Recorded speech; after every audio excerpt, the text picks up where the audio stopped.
Golden State Media Concepts Baseball Podcast. We cover everything Major League, from spring training to the World Series. We've got your favorite club covered, from New York to Boston to LA. This is the Golden State Media Concepts Baseball Podcast.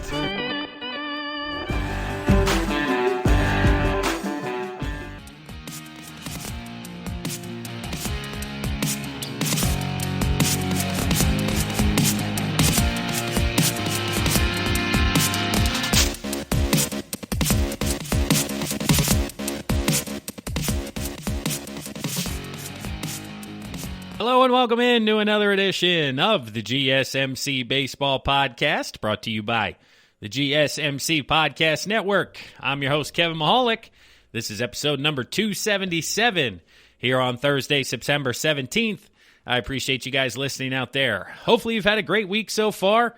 A lot of action happening across Major League Baseball. We got a lot to talk about today. We got a great episode lined up for you. We're going to get into much more detail about the playoff bubble and the playoff schedule that has recently been released. Then we're going to give you guys an update on news and notes across Major League Baseball, touch on the World Series odds, the MVP odds, the Cy Young odds, because as you guys know, since you are the valued listener of the podcast here and you've been listening to me now for a couple of months, Thursday's episodes, we like to talk about the gambling side of baseball and the futures bets of the World Series MVP and Cy Young. I like to talk to you guys about possibly getting some value before things change here moving forward. And we're going to get to all that in segments 2, 3, and 4, but right here off the top of the show, I do want to start out by talking about the playoff schedule that has recently been released. We knew for a couple of weeks now, since you guys have been listening to the podcast here, that the bubble was going to take place, and this was in the works for a couple of weeks, so this is not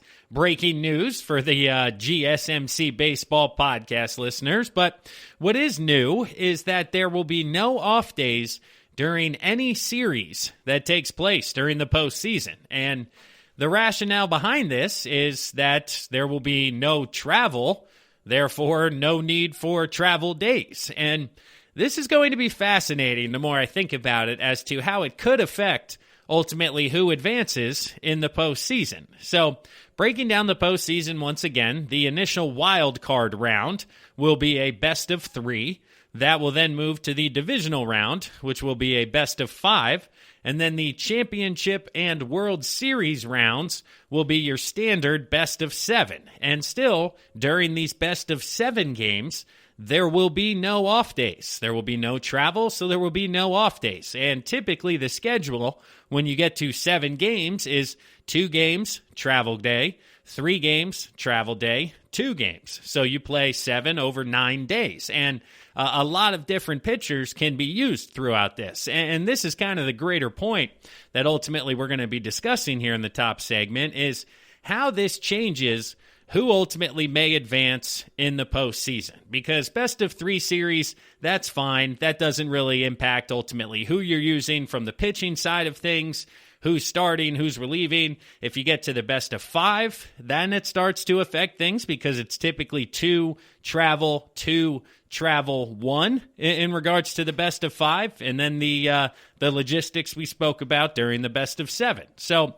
how does this change the game from a pitching perspective? Well, I did some research and I got some help online from some sources like MajorLeagueBaseball.com, and I was able to find out a couple of percentages that I thought were quite fascinating as you continue to have the conversation. And that is the percentage of innings pitched by relief pitchers, regular season and postseason.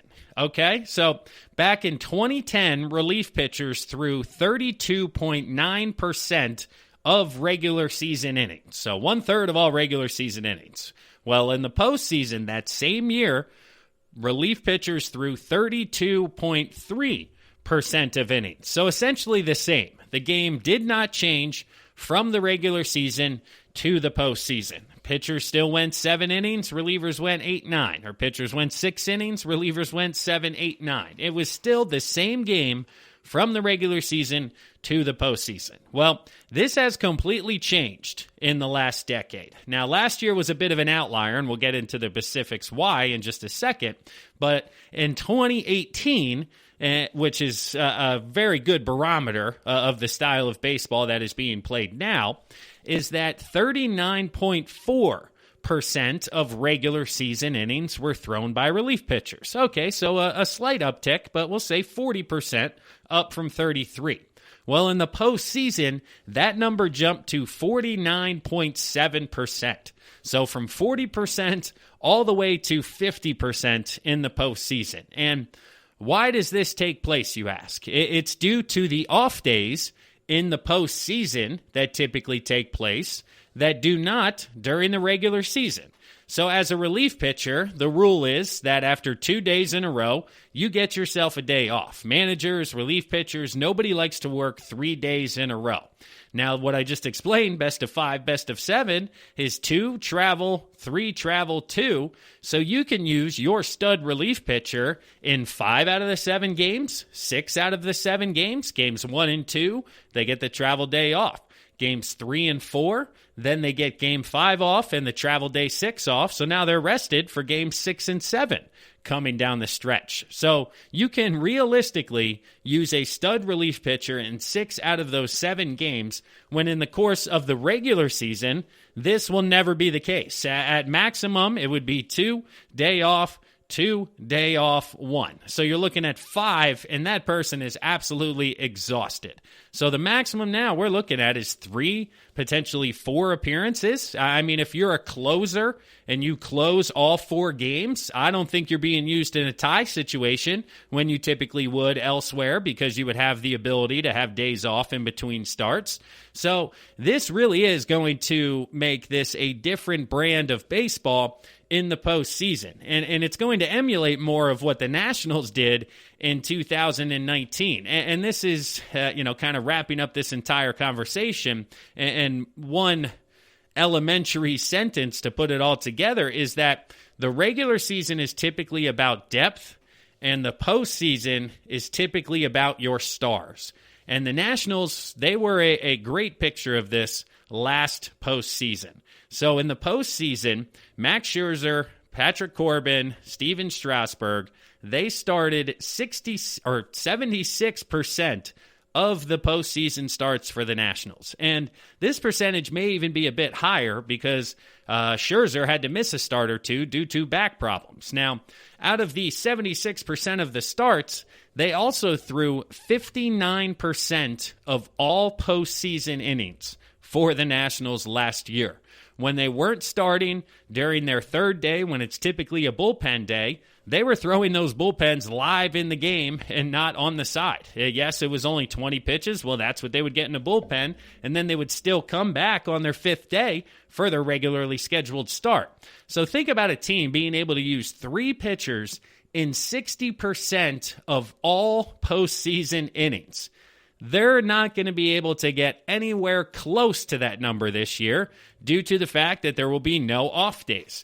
So what does this do? Who does this affect in 2020? And that's obviously the teams with the most pitching depth. They're going to have the biggest advantage moving forward. So what I then did was kind of take the next step and look into some team statistics, some bullpen statistics, starting statistics, used a couple of different categories, and without boring you guys out there on, WRC, runs against, whip, things like that, ERA, I pretty much made a list, put together a baseline, and put the teams below or above that baseline, and decided, okay, who's going to have the biggest advantage with no days off moving forward? And there's 2 different categories I wanted to look at. The first one was depth with starting pitching, because once again, you're not going to be able to have guys come back on short rest. A best of 5 over the course of 5 days is going to take 5 starters, when typically teams could get away with 3.5 almost before. Game 4 would typically be a bullpen day before travel. And then Game 5, I mean, you would run your fourth starter out there, but if they got through 3 innings, you, again, were very happy with that start and would go to the bullpen pieces who haven't thrown since Game 2 because there's been a travel day and a Game 3 in there, so they're extremely fresh, and then they have an off day the next day. So you have the entire bullpen at your disposal in that scenario. Well, in 2020, that's not going to present itself. They're going to have to use 5 starters. Your bullpen, at best, is probably going to be able to use in 3 of those games. 4 of those games, if the guy's a workhorse, goes games 1, 2, sits out 3, throws games 4 and 5. And then at that point, if you're advancing, he's almost going to be wasted for the next round, at least for games 1 and 2, maybe game 1 if there's an off day in between there. But it's certainly going to affect your next round if you're utilizing somebody that much in the round of 5, and then even the round of 3. I mean, you got to win 2 of 3, but if you're a closer, if you come in, blow a game, and then there's saves on back-to-back nights, I don't think that all-star closer's going game 3. Aroldis Chapman blows a save in game 1, comes back, saves game 2. I'm not sure he's available in game 3. And if he is, it may be for one batter, for only a strikeout purpose. So this is going to absolutely challenge the depth of the pitching for these teams in the postseason. So back to my 2 categories here. The first one is depth with starting pitching. And of course, the 2 teams very much at the top of the list are the Cleveland Indians and the LA Dodgers. Both of these teams are extremely deep. We know the rotations are their strengths. Even with the Indians trading Clevinger to the Padres, their rotation is still a strength. And in the round of 3, they very much have the advantage. But then you go to the round of 5, and that's when they kind of differentiate themselves from the rest of the competition. I mean, your top 3, Savali, Bieber, Carrasco, and then you get to your 4 or 5, where you have some sort of debate depending on starts. You look at Plesac for Game 4, and then kind of a mix for Games 5 for the Indians, but that 4 is much deeper than what you have across the rest of Major League Baseball. And then on the National League side of things, of course, out in L.A., everybody knows the rotation they're running out there with the likes of Clayton Kershaw, although his postseason stats, obviously much different than his regular season stats, but you're going with Urias, you're probably going with Dustin May, Stripling potentially, Buehler, Gonsolin, I didn't even know that name, but he's had a bunch of starts for them, filling in for people, so they're very deep out in L.A. And then kind of the next tier I have is the Cincinnati Reds and the Minnesota Twins. I like the Cincinnati Reds depth at the top. Obviously, everybody knows Trevor Bauer is in the Cy Young conversation. We'll talk about him much more later in today's show. But just the depth, like we've talked about, with Castillo, Gray, Molly out there in Cincinnati. If they get into the playoffs, if they're able to kind of sneak in the back door and get you in that best of 3, best of 5, there's no easy day there. There's no easy victory looking at that competition if you're facing off against those guys. And, you know, you really have to think, man, we're in for a tough 5 days here going against these guys. And then the Twins on the secondary side of things, the top of Maeda, Barrios, and Dobnak, and then the next level of Rich Hill, Matt Wasner, Tyler Clippard has started a couple of bullpen games for them. So I like the depth of their rotation. I'd put those 4 teams kind of at the top if they do make it, in the case of the Reds, to really benefit from this style. And then when I look at the roster as a whole and include the bullpen, you obviously keep the likes of the Reds, the Twins, the Indians, the Dodgers. You put the Dodgers and Twins really at the top of the list when you include the bullpen and the pieces there. The Indians fall back a little bit to kind of the second tier. But then you also have the Rays, the Cardinals, and the White Sox who fit the bill in regards to teams that across the entire pitching staff are really above that baseline that we're looking at to be plus value. So on that side of things, again, the bigger picture, I would give it to, in the American League side of things, you're looking at Twins, Rays, Indians, and White Sox. I mean, if you're the New York Yankees, who do you like besides Garrett Cole at the top of your rotation? I know the offense is lethal. We're going to talk about them coming up here in just a little bit in the second segment. But at the pitching side of things, it's Cole and everybody else. And you limit him to 1 start and a best of 5, maybe 2 on short rest. That's going to be tough. Same with the Houston Astros. I mean, Zach Greinke, Justin Verlander threw a bullpen today, part of a simulated game. He's looking to get himself back, but we're starting to get close on time here for him to be able to be effective. They got Lance McCullers back into the rotation. They're going to need contributions from him if they're going to want to make noise down the stretch here and into the postseason. So that'll be a storyline to follow down there in Houston, as well as the Braves. Max Fried, he's been really good this year, healthy, not healthy. Cole Hamels, they've had injuries at the top. The Philadelphia Phillies, Aaron Nola, Zach Wheeler. Really nobody else, even in the bullpen out there. So you can't feel good if you're a Phillies fan like myself out there in regards to no off days and not being able to utilize those guys on short rest. You have the San Francisco Giants rotation that is keeping them in it, but honestly doesn't have the depth to compete with a lot of these other teams. So it's going to be fascinating to kind of see if the baseball stays the same when it comes to the percentages of runs scored via the home run, runs scored via small ball, kind of bunt them over, sack flies, or if it's all, if the strikeouts climb, because usually strikeouts climb in the postseason, percentage of runs scored declines, OPS declines, the offense doesn't perform as well in the playoffs as it does during the regular season, and this is just due to facing the top competition when it comes to the playoffs and the pitching stats. So that's a storyline to watch, and as we continue down the stretch here, no off days, it's going to be a testament to the depth of the teams in the postseason, which is typically what happens over the course of 162 games. Then you get into the postseason where the stars shine a bit brighter, such as they did for Washington last year with those 3 guys having almost 80% of the starts and 60% of all of the postseason innings. You're not going to see something like that this postseason, which honestly in 2020, why would we have it any other way? I mean, things have been crazy from the get-go, so we might as well keep it going that way. But that'll wrap it up here for the first segment of the GSMC Baseball Podcast, brought to you by the GSMC Podcast Network. I'm your host, Kevin Mahalik, as always. We'll pause right now for a word from one of our sponsors, one of our sister shows, but when we come back, we'll get into news, notes, World Series odds. We're going to have a good time, so stick around, everybody. We'll be right back.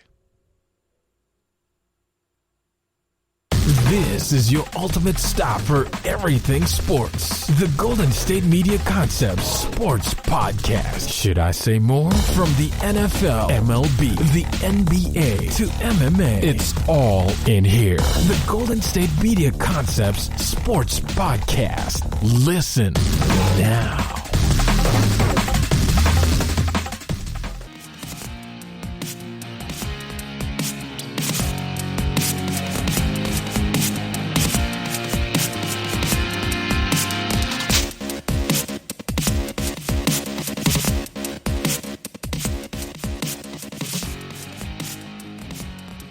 Welcome back, everybody, to the GSMC Baseball Podcast, brought to you by the GSMC Podcast Network. I'm your host, Kevin Mahalik. This is episode number 277. I appreciate you guys listening in today. If you haven't done so yet, check us out on social media. Head to Facebook, head to LinkedIn, Instagram, Twitter. Check out the GSMC Baseball Podcast, as well as the GSMC Podcast Network. If you guys want to follow along on LinkedIn, you'll get updated on all the latest episodes when they're released on Facebook, Twitter. You can stay up to date with all the latest information. So head to all the social media. You guys know the drill in 2020. Like, rate, subscribe, review. We very much appreciate it, as well as Apple Podcasts, Spotify, Stitcher, wherever you're listening to this. Please rate and review the podcast. If you guys write a review, I'll read them here on the show. It's been a couple of weeks since we had a new review up online, but if you guys could get another one on there within the next week or so, I'd very much appreciate it. So do me a favor and check it out. Leave us 5 stars, write a question in the comments, and we'll certainly give you a shout out. But jumping back into Major League Baseball conversation here.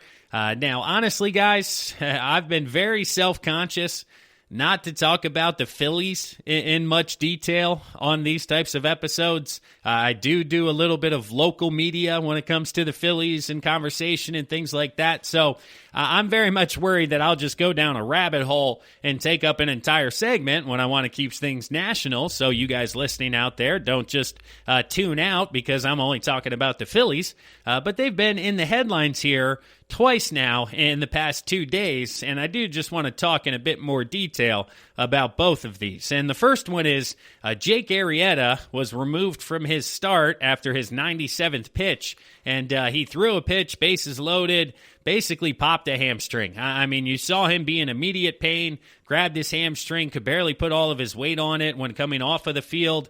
And now I know reports out there say that he's hoping to bounce back quickly. He's going to do everything he can to return.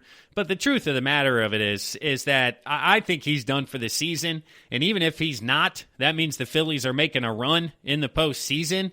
I certainly think he's going to miss at least 2 or 3 starts, which is 2 weeks, which means the end of the regular season. And maybe you could use him for an inning or 2 in the postseason, but it's certainly not going to be as effective as he's been in the past. But the reason I brought this up is because I think Jake Arrieta has thrown his last pitch in a Phillies uniform. And as a Phillies fan, without being too critical, I'm kind of happy to see the Jake Arrieta era kind of come to its close. And just looking a bit at his statistics in Philadelphia, 22-23 with a 4.36 ERA and 64 starts.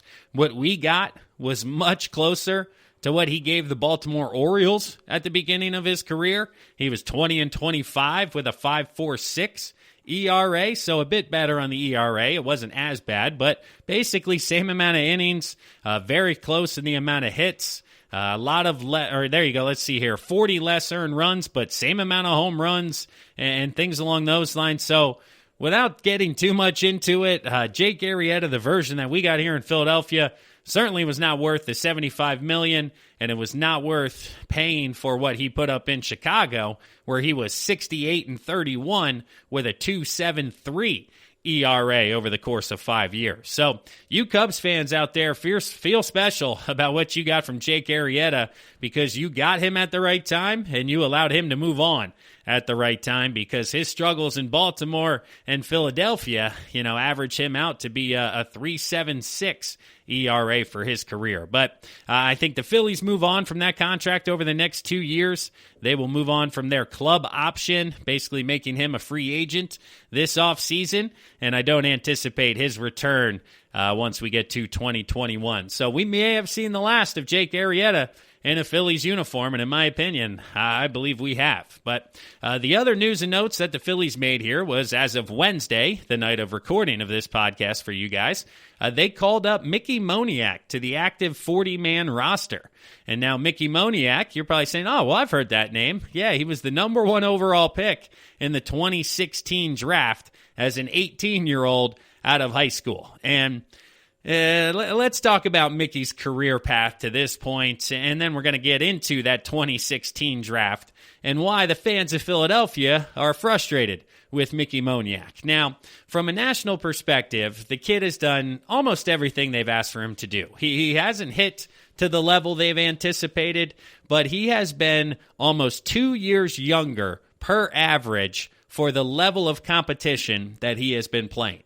When he was at A-ball as a 19-year-old, he was 2.5 average younger, and then same again the next year in high A-ball, 2.4, and then in Double-A last year, he was 3 years younger than the average Double-A player at the age of 21. And he started to find a bit of his power stroke at the age of 21. And you have to think of it as at the age of 21, you're a junior in college. You're going to be a senior in college at the age of 22, that he will be this year.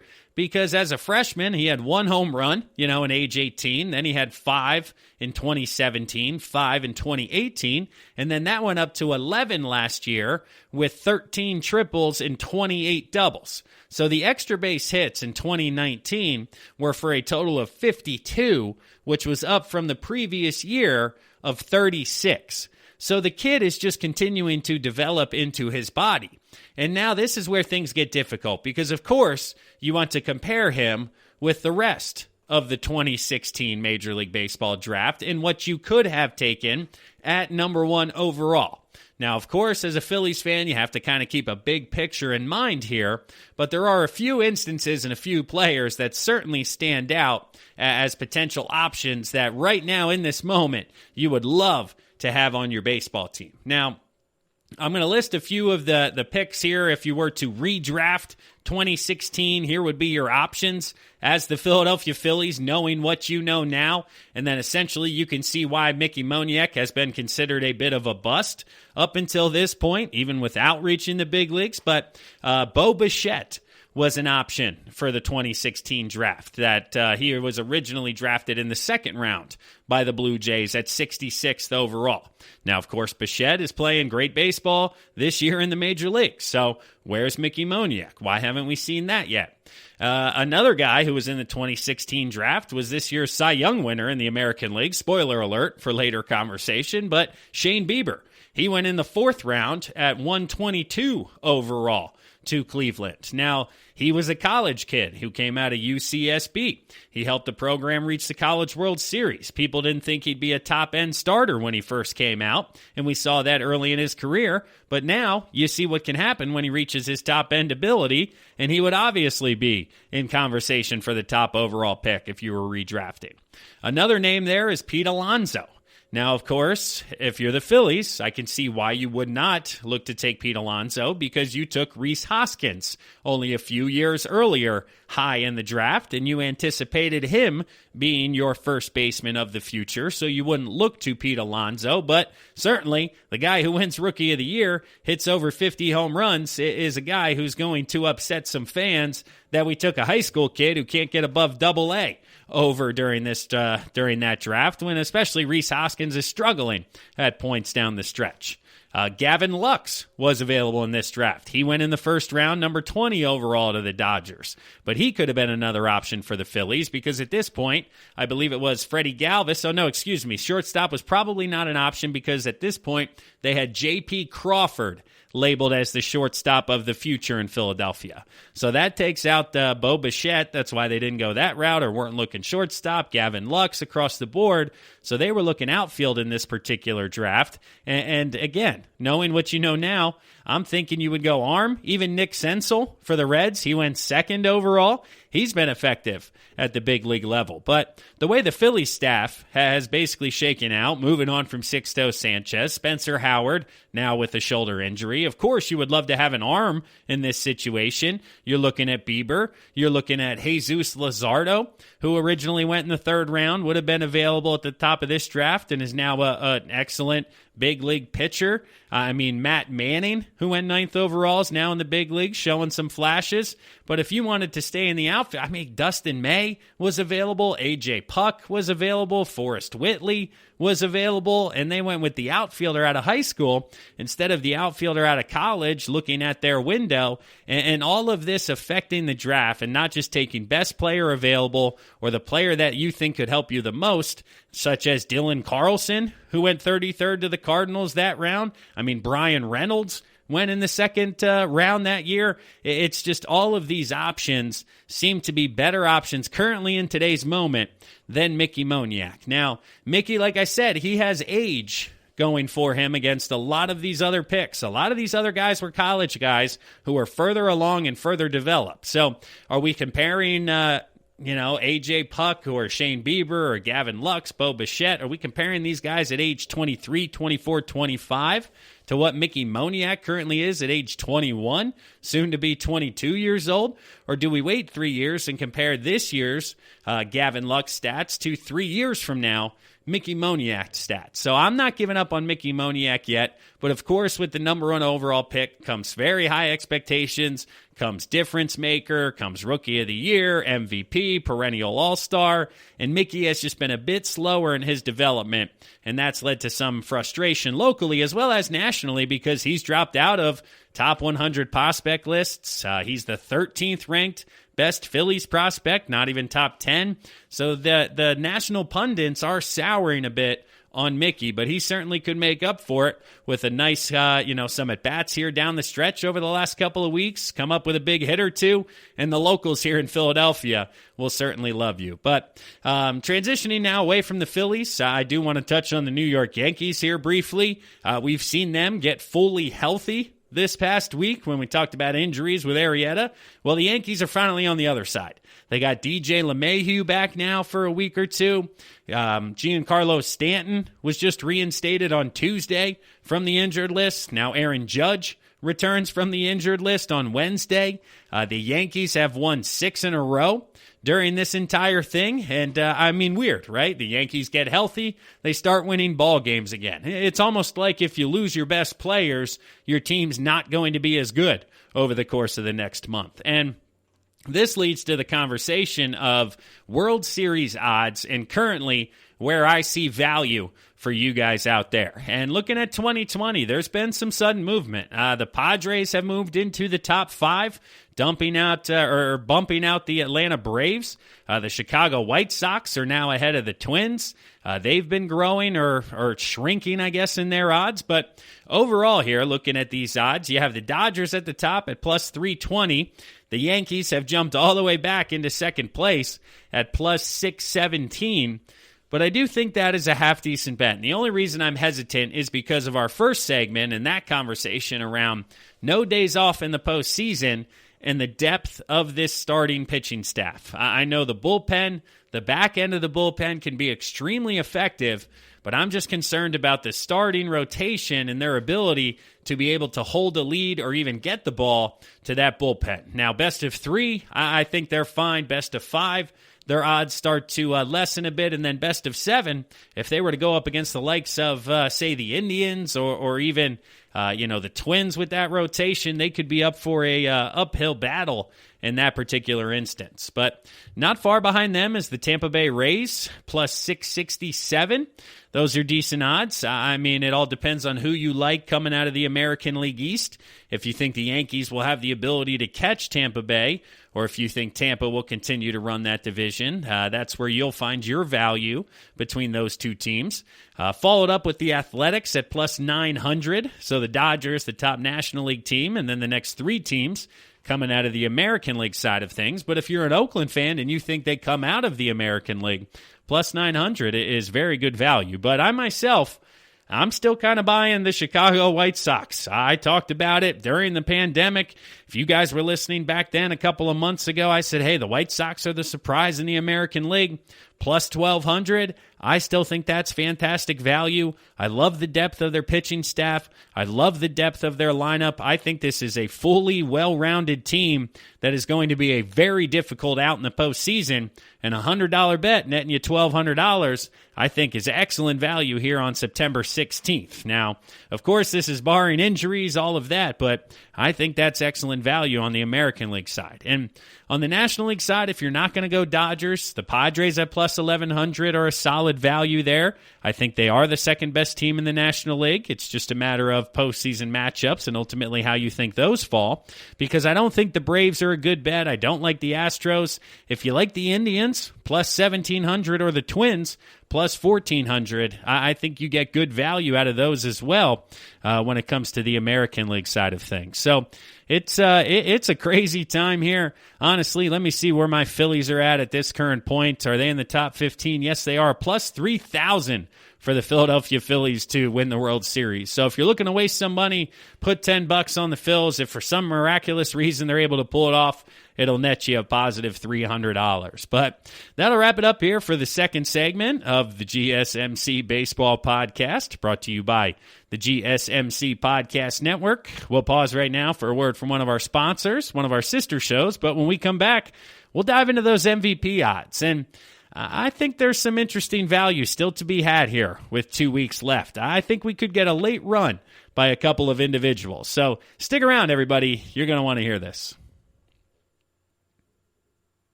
Tired of searching the vast jungle of podcasts? Now listen close and hear this out.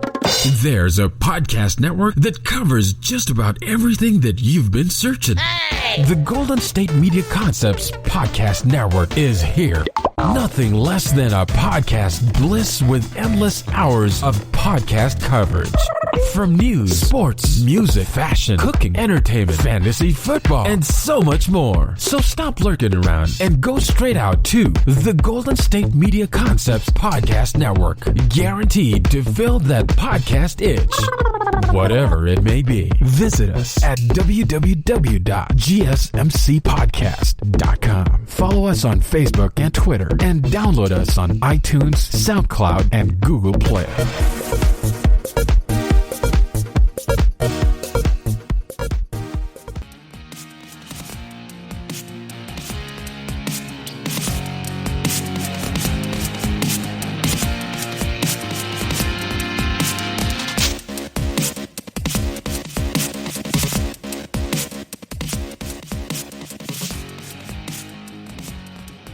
Hello again, and thanks for listening to the GSMC Baseball Podcast, brought to you by the GSMC Podcast Network. I'm your host, Kevin Mahalik.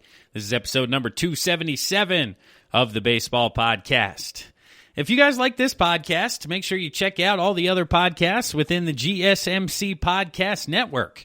I mean, there's upwards of 30 shows within the network. If you're into sports, not just baseball, but college football is back. The NFL is back. You got fantasy football. The NBA are coming up on the NBA Finals. The NHL is in the Stanley Cup Finals. You have all of podcasts for those sports, as well as books, news, movies, politics, funny stories, relationships, whatever you're into across the board.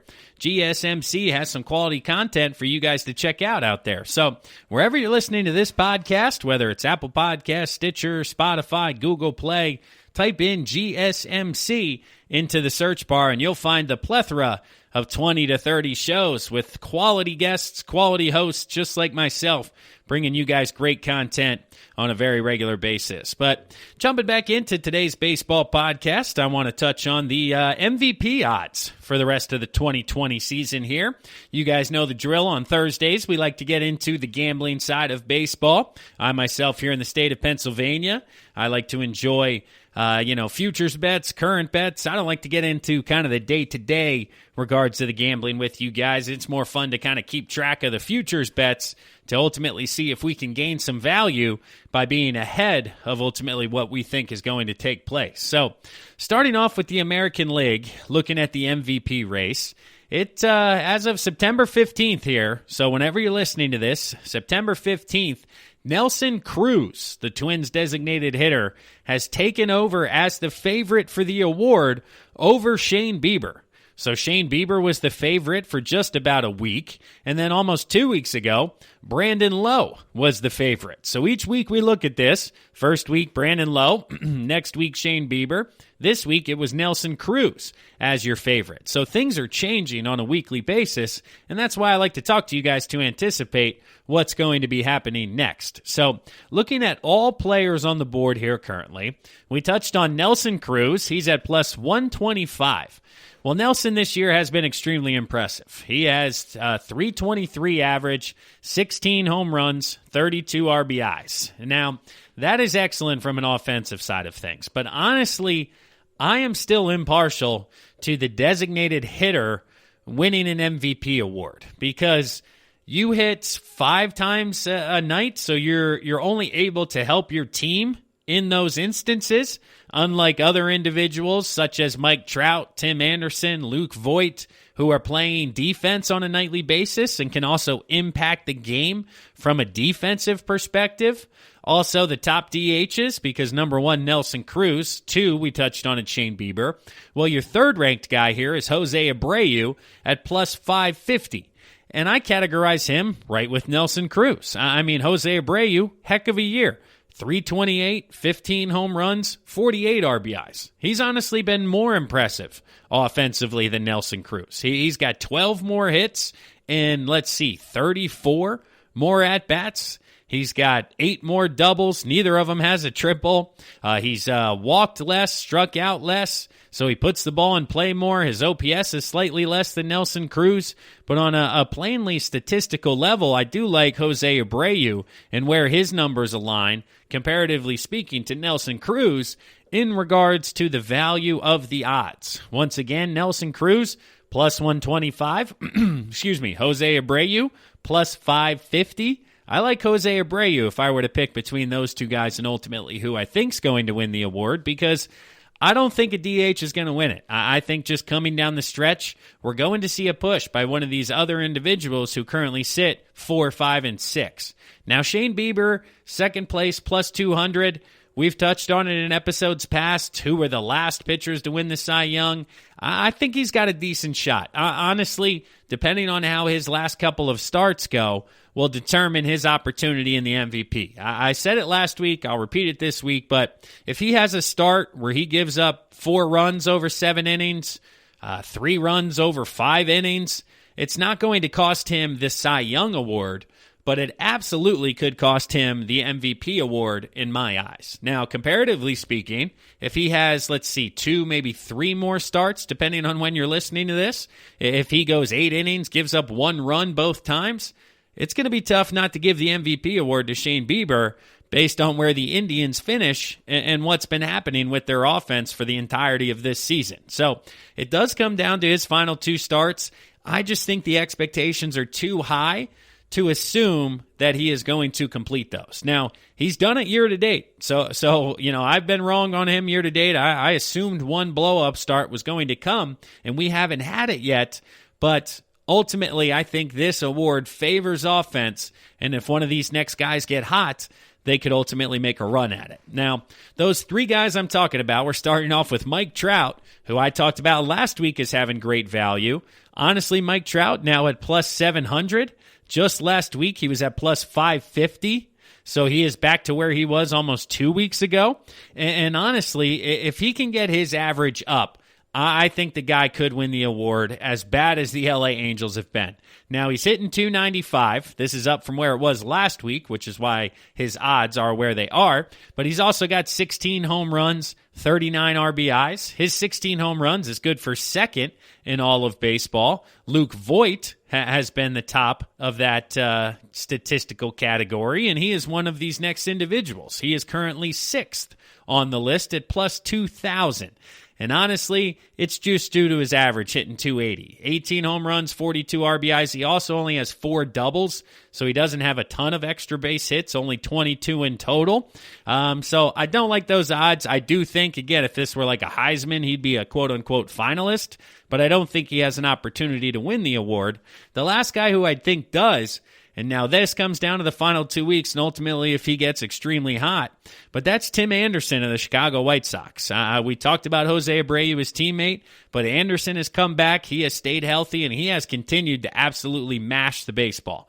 The guy is hitting 377 on the year. For those of you who haven't been scoring at home very closely over the past couple of weeks, this guy's flirting up there with 400 in regards to potentially hitting that. So he's only got 8 home runs, 19 RBIs, but that average close to 400 puts him into this conversation. And if he could somehow finish at 390, 395, I think it'd be difficult to not have a very serious conversation about him winning the award. So, honestly, right now, if I had to bet in regards to value for winning the award, I think you would put Mike Trout 1, Shane Bieber 2, and then Tim Anderson 3 in regards to ultimately who could take it home. Who do I think is going to win the award?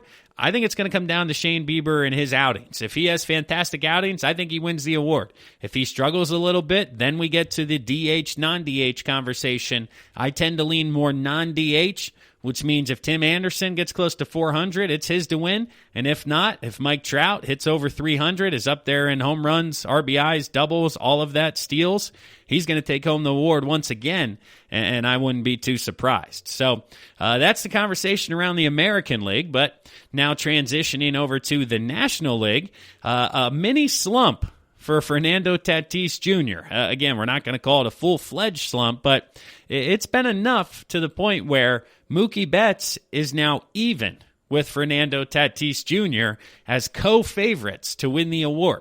Both Tatis and Mookie Betts are plus 250 on the season. And this is due to Tatis. His average has dipped, all the way down to 282. So he was up around 320, 330. He still has 15 home runs, 40 RBIs, 10 doubles, 2 triples. So he has 27 extra base hits. But the 282 average is what essentially is bringing everybody else back into the conversation. Now, he was the runaway winner as of a few weeks ago. I mean, where can we look here? Okay, there, okay. Oh, I found it. All right, Fernando Tatis Jr. Let's see. Last week, he was plus 124.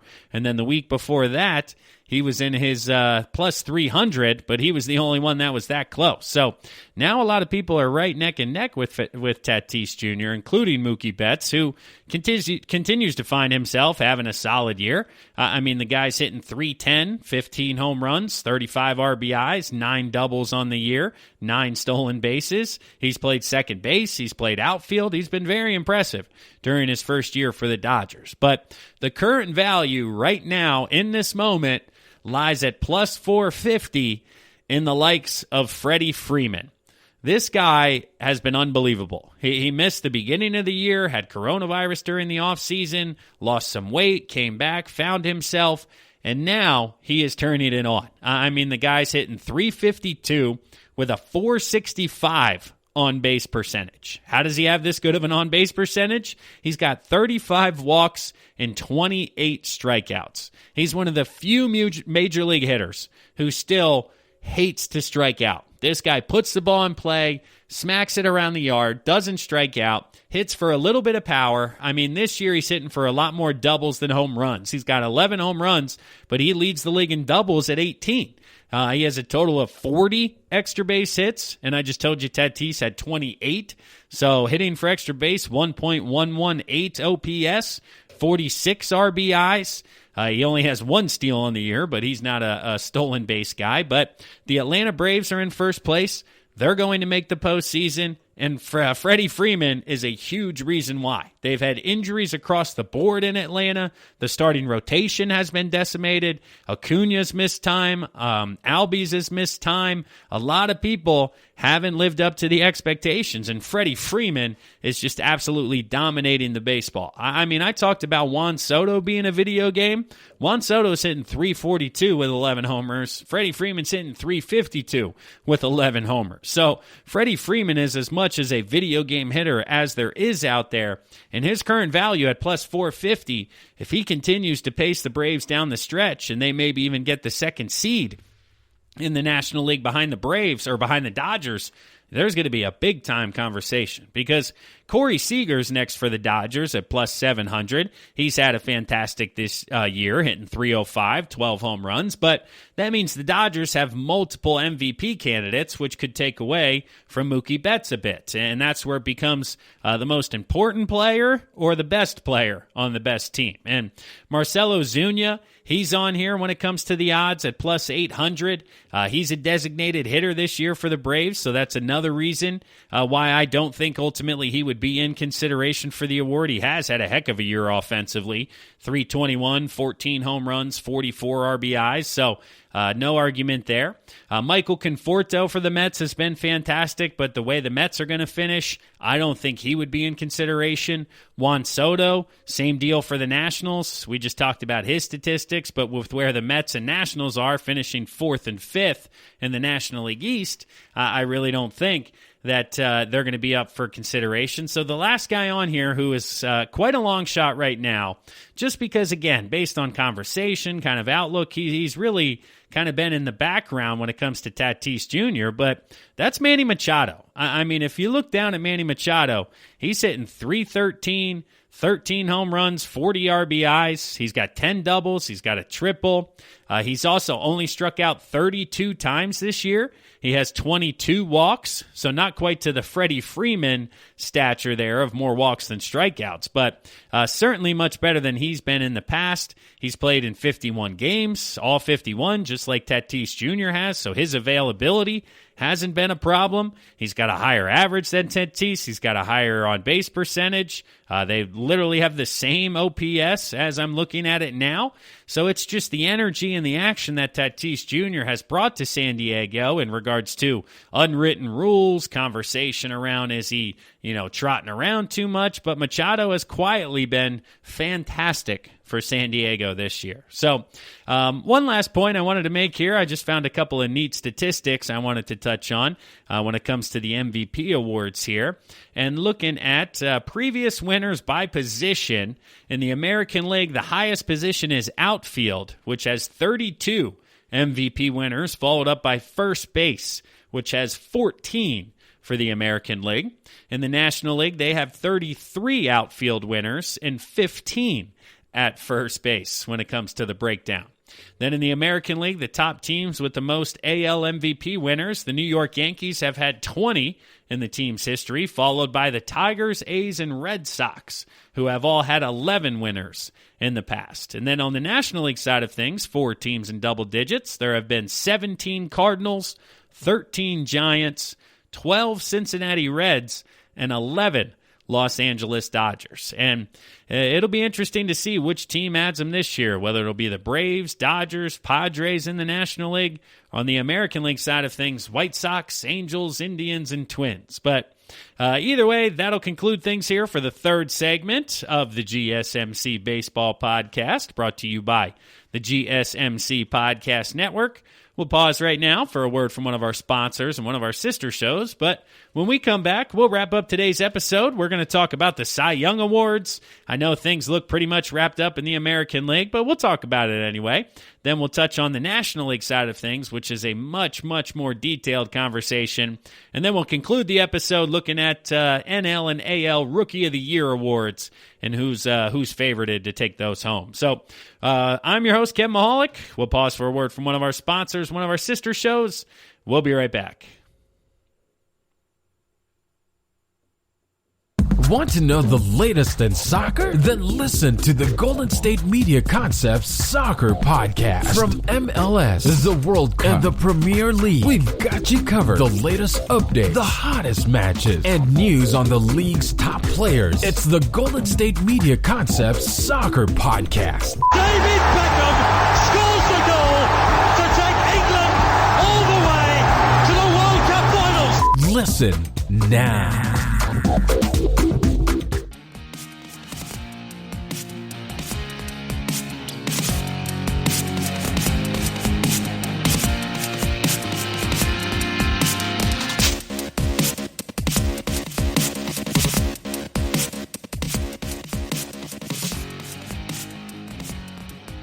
Welcome back, everybody, to the fourth and final segment of the GSMC Baseball Podcast, brought to you by the GSMC Podcast Network.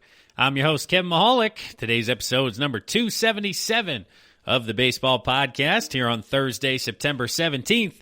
I appreciate you guys listening in today. Hopefully you've enjoyed today's episode thus far. We're wrapping up this fourth segment, talking about the Cy Young odds, as well as Rookie of the Year odds, and ultimately if we find any value within, across the board here within any of these opportunities. So, according to September 15th, this race is over in the American League. They have stopped accepting bets, basically, in the American League. Okay? So, Shane Bieber is at minus 2,500 to win the American League Cy Young Award. That is an unbelievable statistic. I don't know if I've seen anybody that high ever when it comes to this award. And, I mean, looking at Shane Bieber's year, it's tough to find any flaws. He's 7-1 in 10 games, so 8 decisions out of 10 starts, 64 innings pitched, and he has 102 strikeouts. So imagine that. He would be at 300, 350 over the course of 160 games. I mean, multiply it just shy of 2.8, something like that. So it would be fascinating to see if he could get up almost to that 300 strikeout mark, and he's only got 16 walks on the season. So that strikeout to walk ratio, pretty fantastic on the American League side of things. He's only given up 6 home runs, 11 earned runs all season, and 40 hits in 64 innings. Now, is there anybody you can even bet on besides him in the American League? I mean, the answer is yes, but it would be a waste of money in your eyes. But let's look at the next couple on the list here. Second, we have Kenta Maeda tied with Lance Lynn at plus 1,000. And Lance Lynn is 6-2 with a 2.40 ERA in 71 innings. He's been fantastic in 11 starts this year. As of time of recording, he's the only guy in the American League with 11 starts. He's got 79 strikeouts in 71 innings. And Kenta Maeda from Minnesota is 5-1 with a 2.43 ERA in 9 starts. 63 strikeouts in 55 innings, 15 total earned runs for Kenta Maeda. Then you have Ryu from the Toronto Blue Jays and Garrett Cole from the New York Yankees on the list. And the one gentleman who I find it kind of fascinating, he's not even in this top 5, and if it wasn't Shane Bieber, I think there'd be great value potentially on this pick, but that's Dallas Keuchel. Not a lot of people talking about Dallas Keuchel, but Dallas is 6-2 in 9 starts with a 2.19 ERA. Now, of course, he doesn't strike anybody out. He's only got 32 strikeouts in 53 innings, but he doesn't walk anybody either. He only has 12 strikeouts this year. That's even less than Shane Bieber. He's only given up 2 home runs, 13 earned runs in 53 innings. So this guy's been fantastic for Chicago. It's been a heck of a signing. I find it fascinating that 2 years ago, nobody wanted to sign this guy even to a 3-year deal. That's looking like a stupid decision now when he was leaving Houston. Yeah, I understand he wasn't going to get 5 or 6 years, but the Jake Arrieta, 3 for 75. I mean, this guy was electric for Atlanta down the stretch last year. Now he's been good in Chicago for the second year. So that 3-year deal certainly wouldn't have been a good investment because 2 out of the 3 years, you would have had a fantastic pitcher on your squad. So the American League side of things really isn't, again, that fascinating to talk about. Shane Bieber is going to walk home with the award, and Vegas has essentially covered their losses by moving him to minus 2,500 when 2 weeks ago he was minus 138. So if this is your first time listening to the GSMC Baseball Podcast, I'm sorry, but we're not going to make any money on the American League Cy Young odds. We could have done that a couple of weeks ago, but no longer on this side of things. So transitioning now to the National League Cy Young, things are getting a little bit crowded here on the NL side of things. I mean, Jacob deGrom is certainly making a push to close on Yu Darvish, who has found himself the leader now for 2 straight weeks. Yu Darvish at plus 110 and Jacob deGrom at plus 150 are your 2 clear leaders right now when it comes to this award. And Yu Darvish at 7-2, a 1.86 ERA in 10 starts for the Cubbies, 79 strikeouts in 63 innings. Has given up 4 home runs and 13 earned runs this year, but has been absolutely electric for the Cubbies. Anybody who's followed along knows that. And Jacob deGrom continues to make a push, and he'll be on the bump here Wednesday night against the Philadelphia Phillies. So these stats are pre-Wednesday start as I'm recording here before the conclusion of the game. But entering Wednesday, he is 4-1 with a 1.67 ERA.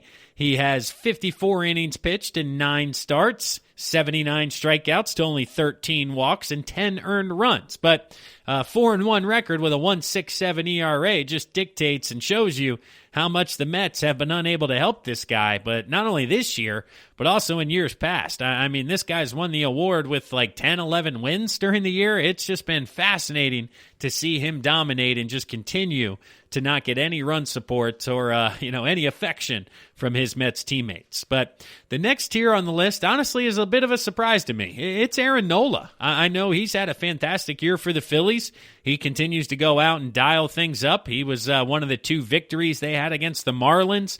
Every time he goes out, he seems to have a very solid outing. He is 5-3 in 9 starts. He has 1 complete game shutout on his resume this year.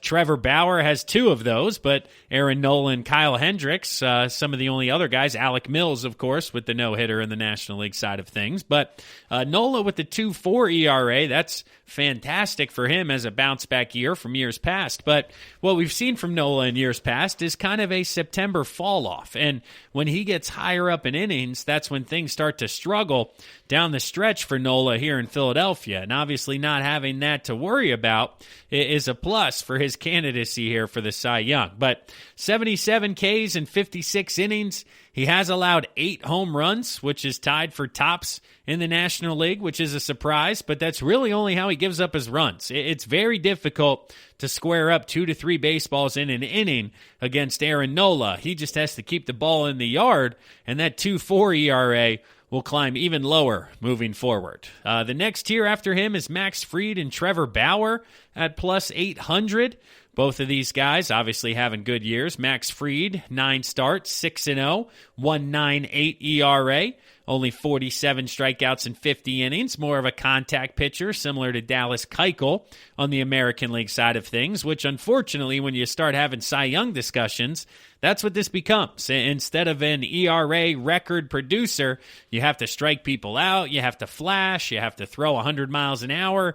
It becomes a bit of a, glory contest, a bit of a showcase, so to speak, and less of an overall performance award more and more these years, because Trevor Bauer, he's 1.71 ERA, 83 strikeouts, 53 innings. Obviously, that should put him higher, but only plus 800 on the odds there for Trevor Bauer. So, honestly, on the National League side of things, Yu Darvish, I think, has an outstanding shot to win the award, but he would have to be excellent down the stretch. I'm much more comfortable putting my money on Jacob deGrom. I know, again, he'll be facing a Phillies lineup tonight, and then I believe 2 more starts before the end of the year, but I think he'll mow through Philadelphia like he usually does. Won't have an issue there, which will lend to another quality start, and he'll find himself right in the middle of this conversation, as he does now, at plus 150 to win the NL Cy Young Award. So that, I think, is the good value in the National League. It's tough to trust Yu Darvish, although he's been excellent all year. Of course, the track record of deGrom gives you a bit more confidence to put your money on him. But a few facts before we get to Rookie of the Year. Looking at American League Cy Young winners by team, there is only one team in the American League with 7, and that is the Boston Red Sox. The Baltimore Orioles are next with 6 Cy Young winners.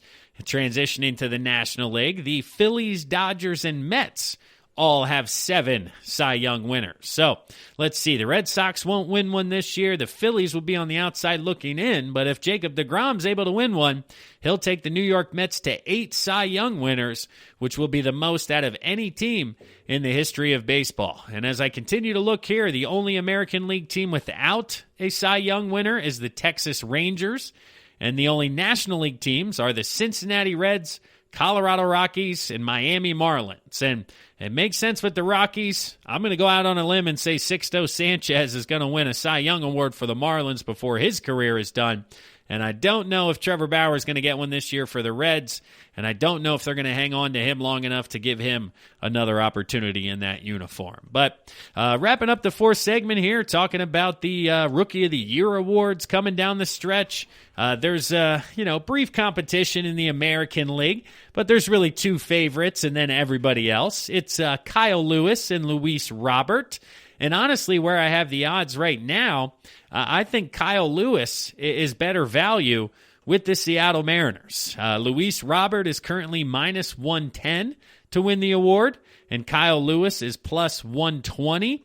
Now, I found this a bit surprising as I was diving into their statistics, because Luis Robert is all the way down to 255 when it comes to batting average and a 317 on-base percentage. So those have dropped a bit here over the past couple of weeks. He does have 11 home runs, 8 doubles, and 30 RBIs, so he has been effective offensively.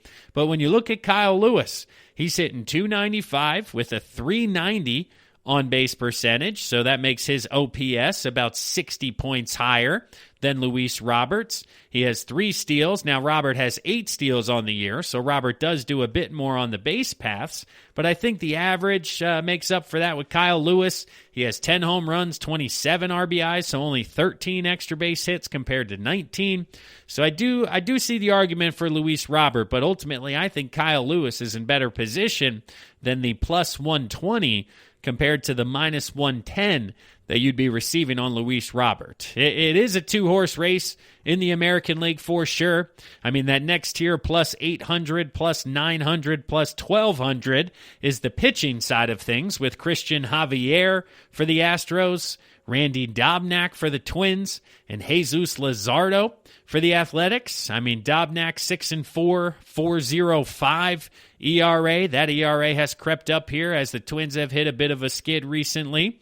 Christian Javier has been good. He's 4-2 with a 3.22 ERA in 8 starts for his squad. And then Jesus Luzardo, 4.32 ERA at 8 starts. So out of those three, I would very much put my money on Christian Javier to emerge out of those. But I don't think any on the pitching side of things are going to be jumping over Luis Robert or Kyle Lewis to win the award coming down the stretch here. But on the National League side of things, as we wrap up the Rookie of the Year awards, it is a two-horse race on that side of things as well, and there has been a late entry into the race. A gentleman that we haven't spoke about yet on this side of things. It'll be kind of fascinating to see ultimately if he can garner enough innings to win the award. But let's start out with the favorite, and that's Jake Cronenworth for the San Diego Padres. He is currently at minus 110 to win the award. He's played in 45 games at second base for the Padres.